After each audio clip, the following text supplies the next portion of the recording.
Good evening. I'm Adam Baggett, and today I want to talk about quantum computing. So, quantum computing sounds like something out of science fiction, but the threat it creates is very real. The simplest way to explain it is this: quantum computers can break the locks that protect the digital world. Today, everything online, banking, email, medical records, even government systems relies on cryptography. These systems depend on math problems that are nearly impossible for normal computers to solve. But quantum computers can run special algorithms like Shor's algorithm that makes breaking RSI and ECC encryption not just possible, but eventually practical. According to the National Institute of Standards and Technology, that means a quantum capable attacker could steal private keys, forge digital signatures, impersonate anyone online, and even rewrite transaction histories. So the real question becomes what are we doing to prepare for the future? One of the most interesting responses is coming from the digital asset world. Hedera Hashgraph, or the Hedera Foundation, a major distributed ledger network, is partnering with a security company called SealsQ to build quantum resistant hardware. SealsQ has developed specifically security chips like the QS701 platform and the Q Vault TPM designed to protect cryptographic keys, even in a quantum attack environment.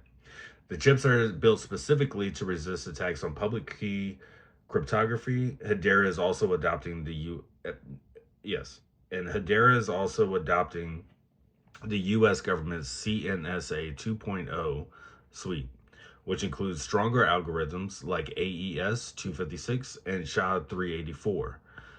Because the NSA has already stated that RSA and ECC must be phased out in preparation for quantum threats, which was told by the NSA uh, recently, back I think as far as 2022. So to simplify that, Hedera is upgrading its locks before the burglars arrive, or hackers, or bad actors, however you want to put it.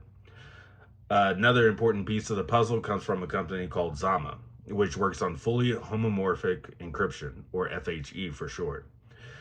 This sounds complicated, but the idea is actually pretty intuitive. FHE allows computers to use data without ever uh, decrypting it. Excuse me. Imagine being able to do math on a lockbox without opening the box. That's what FHE does. And the math behind it, lattice based cryptography, is considered quantum resistant. So Zama is helping build systems where even if someone had a quantum computer, they couldn't see or manipulate your data. That's off of Zama's own website describing how their technology actually works. Before I go further, I just want to make one thing's clear. These companies, SealsQ, Hedera Foundation, or Zama, those are just examples. Okay, I'm not. They're not the only ones that are doing stuff. I'm just using them as an example of some solutions that are being explored. So I'm not endorsing or promoting any specific platform or or solely focusing that they're the only ones doing this kind of stuff. But their way on how they're going about stuff is actually pretty intuitive. The entire cybersecurity industry, from governments to banks to cloud providers, is working on dozens of different post quantum strategies. I'm only using them as examples because they illustrate three different approaches: hardware level protection, advanced encryption, and architectural scaling. Sharding is another concept that helps digital systems prepare for the quantum era. Sharding doesn't directly stop quantum attacks, but it reduces the blast radius. If a quantum attacker breaks into one shard, they don't automatically get access to the entire network. Uh, Sharding also helps with performance because post quantum algorithms are heavier and slower. By splitting the workload across many shards, the system stays fast and scalable. And finally, sharding lets networks upgrade to quantum safe algorithms one piece at a time, instead of replacing everything all at once, which would be a giant mess. All of this matters because a ledger, whether it's a bank ledger or a blockchain ledger, is basically the official memory of a system. It records who did what, when, where, and how much. If a quantum computer can rewrite that memory, the consequences could be enormous. Governments know this, And that's why the US government has already updated its official cryptographic standards called the CNSA 2.0, which basically says RSA, such as the tokens that you use for the third factor authentication, and ECC must be phased out and replaced with quantum resistant algorithms. They're essentially saying the old cryptography must be replaced. Start transitioning now.